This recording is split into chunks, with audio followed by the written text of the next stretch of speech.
Os invito a que abráis vuestras Biblias, que vayamos a leer todos juntos. Génesis capítulo 6. Vamos a leer Génesis capítulo 6. Iba a decir otro capítulo que no era, pero sí, sí, es el capítulo 6.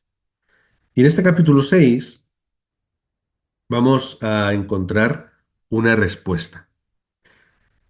Génesis capítulo 6, versículo 5. Dice la palabra: Y vio Jehová que la maldad de los hombres era mucha en la tierra, y que todo designio de los pensamientos del corazón de ellos era de continuo solamente el mal. Este es el mundo en el que estaba Noé. Este era el mundo, nuestra tierra, nuestra sociedad, pero es que lo sigue siendo ahora.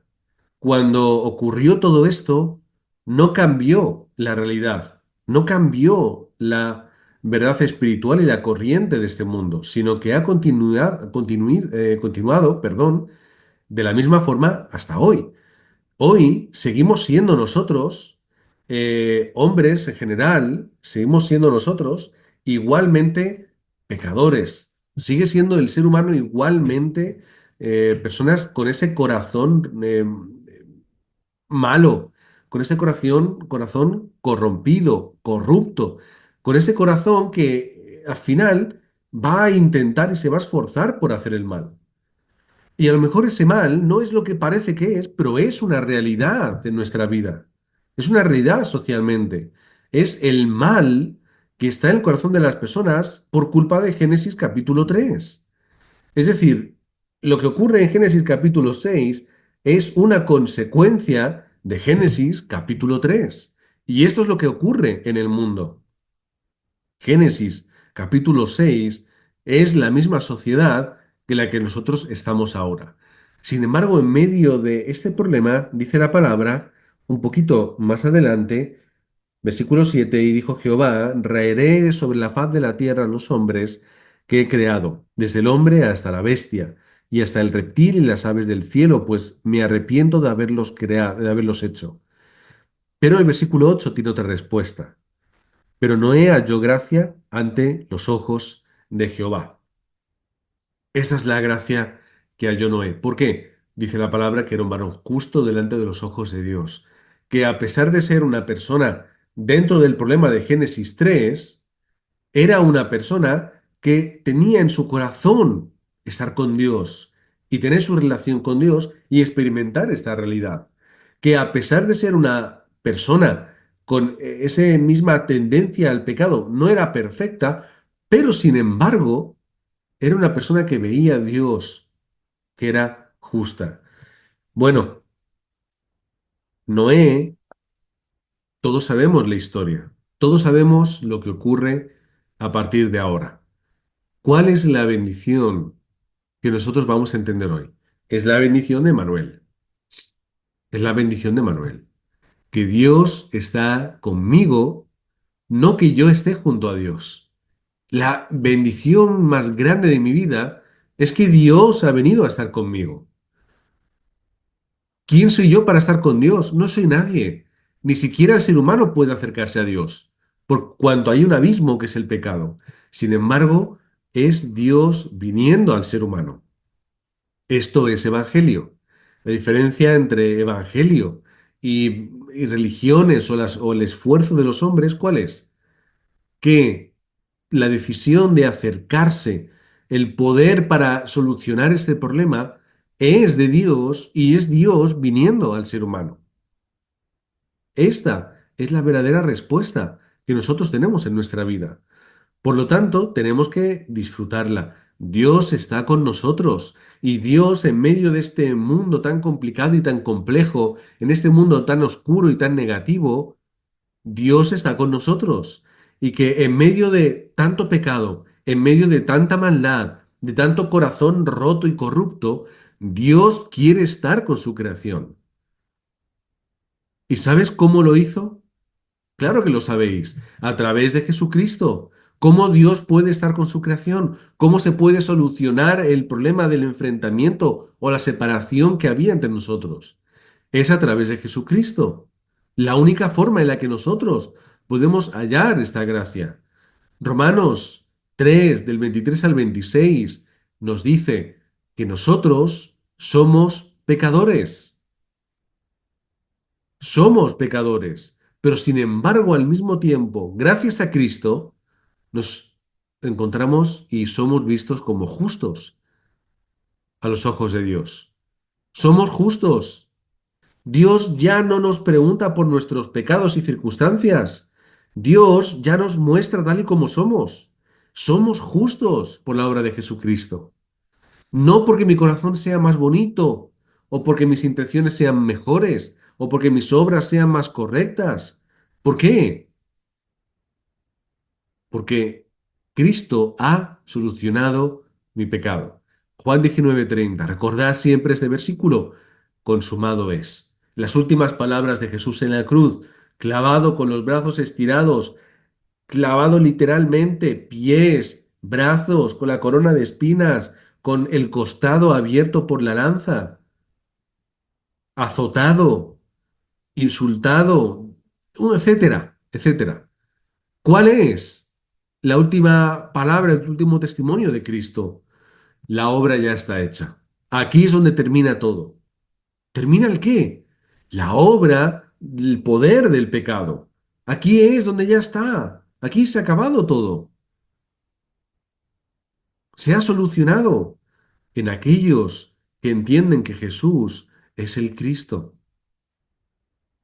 Esta es la gracia que nosotros tenemos en nuestra vida. Cuando alguien entra dentro del arca, ¿qué sucede? Cuando alguien entra dentro del arca, ¿qué sucede? Que viene lluvia, viene tormenta, el agua empieza a acumularse, pero estando dentro del arca, estamos salvos. Dentro del arca no hay perdición. Pero yo cometo errores, pero yo no soy perfecto. No importa, solo hay un motivo por el cual tú puedes entrar en el arca. Es que quieras entrar en el arca. Que tú creas que aquello que está haciendo ese hombre loco, ese Noé, es la respuesta. Que aquella arca que no tiene sentido en aquel tiempo y en aquel momento, es la respuesta. Que aquello que el mundo ve como una locura y una estupidez, es la salvación. ¿No ocurrió eso también en, en el Éxodo? ¿Cómo que Noé viene aquí? ¿Y qué es lo que va a hacer Noé? ¿Qué es una persona? ¿Qué va a hacer Noé? ¿Quién es Noé? ¿Qué poder tiene Noé? Perdón, Noé. Moisés. Todo el rato estoy hablando de Moisés. ¿Quién es Moisés? ¿Quién puede hacer algo? No, no es Moisés. Es la obra de Dios que cuando tú entiendes el propósito y cómo Dios obra, entonces ves, vamos juntos a recibir la respuesta. Éxodo capítulo 12. ¿Cuál es la gracia de este capítulo? Se abre, digamos que sale el pueblo de Dios en ese éxodo, tiene las puertas abiertas para poder salir e ir a la tierra que Dios les había prometido. ¿Pero cómo? ¿Qué fue lo que ocurrió? ¿Cuál fue el último hecho importante y relevante? Es la Pascua. ¿La Pascua? Claro, ese momento, eso que sucedió en el cual se mataban a los animales, se tomaba la sangre, se ponía en las puertas y el ángel de muerte no entraba a las familias de aquellas casas y no hería al primogénito de muerte. ¿Cuál es la salvación? ¿Qué es lo que nos salva de la muerte? ¿Qué es lo que nos salva de ese destino? Solamente nos salva la sangre de Jesucristo en aquel momento, lo que ellos estaban empezando a entender, que era el sacrificio de ese cordero, un sacrificio inmerecido porque no tenía culpa el cordero, pero que ese sacrificio nos salva a nosotros. Esta es la gracia de Dios. No que nosotros hayamos hecho algo tan bueno para que Dios nos salve, como no hizo el pueblo de Dios, sino que es lo que Dios preparó e hizo para sacar a su pueblo. ¿Qué es lo único que tenían que hacer en el Éxodo? Estar juntamente con Dios, estar juntamente con su palabra, estar juntamente para recibir la respuesta. Pero a mucha gente no recibía gracia, no entendía esto del todo. y aún en el desierto pelearon. Ay, Señor, es que ahora tenemos sed, y ahora tenemos calor, y ahora tenemos hambre, y tenemos que andar, y es que los pueblos a los que tenemos que ir son muy difíciles y nos van a atacar. Dios solo quería que su pueblo estuviera con él. Y ellos siempre queriendo volver a Egipto. Antes estábamos bien, y antes estábamos mejor, y antes estábamos ahí, bueno, por lo menos teníamos nuestra casa y nuestras cosas. ¿Qué es lo que Dios tuvo que hacer? Levantar una nueva generación que entendía la bendición de Manuel. Que es que Emmanuel quiere decir que Dios está con nosotros, no hace falta nada más. Esta es la respuesta. ¿Qué significa experimentar Emmanuel? Que yo vuelvo a mi esencia y a mi naturaleza. Génesis 1:27. Que yo soy creación de Dios, sí. Y como creación de Dios, yo tengo todas las respuestas y bendiciones. Y yo puedo estar dentro de esta respuesta cuando yo experimento que Dios está conmigo. Génesis 1:27 y 28. ¿Qué es lo que experimentó Jacob? 28:15. Que Dios estaba con él. ¿Qué es lo que experimentaron otros tantos? Por ejemplo, José.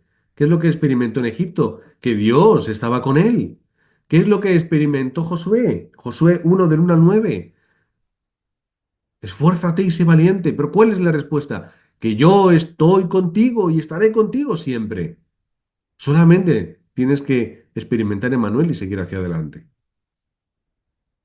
Todo te lo daré. No te desvíes, guarda la palabra. Serás prosperado en todas las cosas. Tenemos que aplicar esa respuesta, la respuesta de Manuel. Dios está conmigo. ¿Cómo Dios está conmigo? En primer lugar, a través de la palabra. Dios está conmigo a través de la palabra. A través de la palabra que yo puedo leer, que yo puedo estudiar, que yo puedo guardar, pero también a través de la palabra que Dios me da el domingo en mi iglesia. ¿Cuál es la palabra que tú me das? Y ese es el camino en el cual Dios va a estar contigo. Esa es la respuesta. ¿Cuál es la respuesta en la que tenemos que permanecer? Que Dios está conmigo a través de la oración. A través de la oración está conmigo. Que Dios está con nosotros en ese momento en el que estamos orando. Dios escucha lo que hay en mi corazón, escucha mis necesidades, escucha mis peticiones, escucha mi clamor, escucha y sabe quién soy, lo que hay dentro y cuáles son mis necesidades. Dios lo sabe perfectamente en este momento. Y como Dios lo sabe, Dios está con nosotros, nos acompaña y nos da gracia. Esta es una bendición enorme. Por eso tenemos que tener la oración correcta. La oración que sale de esta respuesta, de que Dios está conmigo, de que Dios tiene un plan para mi vida y de que Dios tiene además el poder para cumplirla. Esta es la bendición para nosotros. Y en tercer lugar, ¿cómo tenemos que experimentar que Dios está con nosotros, que Dios está conmigo?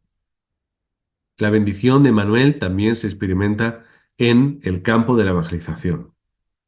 Cuando yo tengo en mi corazón querer ayudar y querer llegar a las personas a poder testificarlas que Jesús es el Cristo. Ahí también yo experimento que Dios está conmigo, de que Dios es un Dios que libera personas, que Dios es un Dios que sana a las personas, que da respuesta y que las restaura. Esta es nuestra mayor respuesta. Así que os bendigo en el nombre de Cristo para que entendáis esta bendición en vuestra vida, para que entendáis esta respuesta, que Dios está con vosotros también en el campo y aquellos que están a vuestro alrededor son personas que Dios os ha colocado para que podáis mostrarlas el amor perfecto del Evangelio. Dios está con vosotros. Dios está a vuestro lado en todo momento y en todo lugar. La pregunta que nosotros nos hacemos en este momento es, ¿nosotros estamos con Él? Nosotros, no es que nosotros tengamos la determinación o podamos ir con Él, pero nosotros disfrutamos de la compañía de Dios. Nosotros la experimentamos, nosotros la recordamos en nuestra vida. porque Dios está con nosotros. A veces cuando las personas nos enfadamos, tenemos una costumbre que es ignorar. Esto es algo o es una herramienta que utilizan muchas personas. Es castigar a otras a través de ignorar, a través de ello. Por ejemplo, en las relaciones de pareja, es algo que ocurre muchas veces, pero en muchas ocasiones lo hacen los hombres. Los hombres se ponen su carcasa de dureza, de frialdad, y es como que, bueno, no les interesa, ¿no? Las mujeres necesitan hablar, y los hombres, una forma de castigar es esa, es el silencio. Em, ¿Por qué hacemos esto? Sería una buena pregunta, pero lo hacemos. Podemos estar en la misma habitación, pero nos ignoramos. Podemos estar juntos en el mismo lugar, nos ignoramos. En vez de disfrutar de estar juntos, nos ignoramos. Esto es un problema grave. Esto es desagradable. Esto es algo que además es innecesario. Pudiendo arreglar las cosas, ¿por qué estar así? Pero es una realidad. Ahora bien, yo en mi vida espiritual hago lo mismo en muchas ocasiones. Yo en mi vida espiritual, en vez de estar disfrutando de mi relación con Dios, ¿qué es lo que hago? ¿Qué es lo que hago? Le ignoro. No escucho la palabra, no leo, no oro, no estoy concentrado en ello, le ignoro. Vivo una relación de padre e hijo, pero yo a mi padre le ignoro, no lo escucho. No quiero tener relación con él. Y esto, y esto es un problema, porque me estoy perdiendo las mayores respuestas de mi vida. Me estoy perdiendo la mayor bendición que hay y es que Dios está conmigo. Por eso os bendigo en el nombre de Cristo, para que seáis como Noé, que no ignoréis a Dios, que entréis dentro del arca, que le escuchéis, que a veces vais a escuchar cosas que son locura, locura, conforme el mundo, pero no conforme la palabra. Es la forma para saber lo que una locura lo es de verdad o no es. Que para el mundo muchas cosas serán una locura, pero no para el Evangelio. Que seamos como aquellos que experimentaban la respuesta juntamente con Moisés. Es una locura salir de Egipto, no vamos a conseguirlo. Pero adivina qué, lo consiguieron. ¿Por qué? Porque siguieron la locura de la palabra de Dios. Para mucha gente orar es una locura, pero Dios obra grandemente, Dios obra fuertemente. No es una locura. Orar es la respuesta para mi vida, porque yo conecto, yo hablo con el Padre. Así que os bendigo en el nombre de Jesucristo para que seáis personas locas que viven disfrutando de Manuel, que viven abriéndole las puertas de su hogar a Dios, que vive abriéndole las puertas de su corazón al Padre. Esta respuesta es maravillosa. Así que también, para finalizar, os bendigo en el nombre de Cristo para que seáis personas que no buscan otra respuesta en su vida, que no buscan otra cosa extra, algo que sumar, que no buscan una cosa que poner por encima, que entienden que Emmanuel, Dios con nosotros, lo es todo, que la mayor bendición que encontrar en nuestra vida es la que ya tenemos, que Dios está con nosotros y que eso es suficiente, que eso lo es todo y que podamos llegar hasta el final de nuestra vida experimentando. Dios está y ha estado con nosotros todos los días hasta el fin. Y que yo también pueda decir, y yo he estado con Él. No solamente le he abierto la puerta de mi casa para que entre y more, sino que yo le he acompañado. He estado con Él escuchándolo y valorándolo en todo momento. Así que os bendigo en el nombre de Cristo para que experimentéis y disfrutéis esta circunstancia todos los días, en todo momento, en vuestra vida. Oramos. Padre que estás en los cielos, te queremos agradecer que la mayor respuesta de nuestra vida, que es la que tenemos, Emanuel, sea la que no tenemos que luchar por conseguirla, es la que tú nos has regalado, que es tu presencia en nuestra vida. Gracias, Padre, porque no tenemos de qué preocuparnos, sino tenemos de qué ocuparnos, que es que aquellos que no tienen esa respuesta, que no la experimentan, puedan disfrutarla en sus vidas y puedan llegar a la conclusión de que lo único que necesitan es que Dios Padre, tú estés con ellos. Y gracias porque esa respuesta nos la has regalado. Y ese regalo es a través de Jesucristo. Emanuel no es algo que surge porque sí, es lo que nace después de entender que Jesús es el Cristo, de que a través de Cristo es que podemos llegar a ti, de que a través de Cristo es que solucionamos el problema del pecado que nos separa, de que a través de Jesucristo es que nosotros podemos ser tus hijos. Oramos en el nombre de Jesucristo, de aquel nombre perfecto y aquel que nos ha sido dado para hallar la bendición absoluta de nuestra vida. Amén y amén.